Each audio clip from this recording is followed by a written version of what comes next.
மகத்துவம் நிறைந்த மார்கழி மாதம் நாளைய தினம் பிறக்கிறது. இது தனுர் மாதம் என்று அழைக்கப்படுகிறது. மாதங்களில் நான் மார்கழி என்று அந்த மகாவிஷ்ணுவே கூறியுள்ளார்.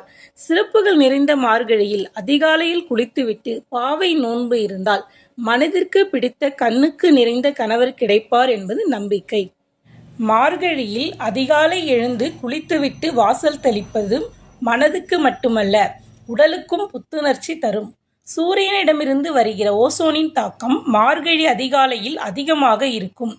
இதனால் அதிகாலையில் வெளியே வருவதால் அந்த காற்றும் கதிரும் உடலை வலிமைப்படுத்தும் என்பதால்தான் அதிகாலை குளியலை முன்னோர்கள் அறிமுகம் செய்திருக்கிறார்கள்.